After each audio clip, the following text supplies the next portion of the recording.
Sir, शुरू से यह देखने को मिलता रहा है कि चुनाव आयोग इलेक्शन के पहले से कैंपेन चलाती रही है कि ज्यादा से ज्यादा लोग वोट कर पाए। आपका भी सवाल वही है कि लोगों के वोट क्यों काटे जा रहे हैं, लेकिन आपकी कोशिशों पे सीधा सवाल है चुनाव आयोग का, भाजपा का, कि आप लोगों को मिसलीड कर रहे हैं, मिसगाइड कर रहे हैं, चुनाव आयोग की छवि को खराब कर रहे हैं। देखिए, चुनाव आयोग की पोजीशन आपको क्लियरली दिख जानी चाहिए। मैंने कर्नाटक में महादेवापुरा में उनके सामने डेटा रखा, ब्लैक एंड व्हाइट। उन सवालों का आज तक एक जवाब नहीं आया है। 1 लाख फर्जी वोटर कहां से आए, कैसे आए, कौन थे, उसका जवाब इलेक्शन कमीशन ने नहीं दिया।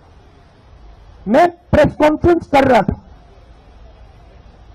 करते हुए इलेक्शन कमीशन कहता है कि राहुल गांधी को एफिडेविट देना चाहिए, और अगर एफिडेविट नहीं दिया तो हम एक्सेप्ट नहीं करेंगे।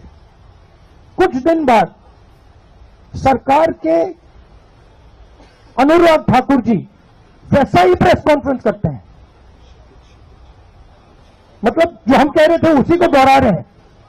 पता नहीं उनको यह आइडिया कहां से मिला, किसने दिया, बट वो कर दिया उन्होंने। मगर चुनाव आयोग उनसे एफिडेविट नहीं मांगता है। एक ही चीज की मैंने और उन्होंने, कोई फर्क नहीं।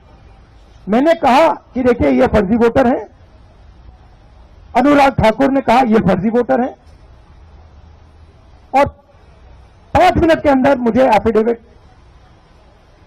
एफिडेविट मांगा जाता है, और आज तक अनुराग ठाकुर से कोई एफिडेविट नहीं मांगा गया। तो आपको क्लियरली पता है, मीडिया को मालूम है कि ये इलेक्शन कमीशन किसके साथ खड़ा है। अगर ये न्यूट्रल होते तो एकदम अनुराग ठाकुर को एफिडेविट जाता, कहते कि एफिडेविट दो, तो ये न्यूट्रल नहीं है। और जो हम कह रहे हैं, बिहार में एसआईआर इंस्टीट्यूशनलाइज चोरी करने का तरीका है। आपने कहा कि लाखों वोटर के नाम कट गए, ऑपोजिशन शिकायत कर रही है, मगर बीजेपी एक शिकायत नहीं कर रही। कहीं भी उन्होंने नहीं कहा कि भाई वोटर कट रहे हैं। ये सच्चाई है कि वोटर कटे, 65 लाख कटे, मगर बीजेपी कुछ नहीं कहती। क्यों? क्योंकि पार्टनरशिप है।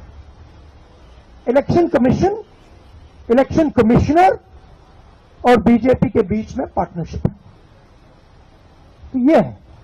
आप कुछ कहना चाहें?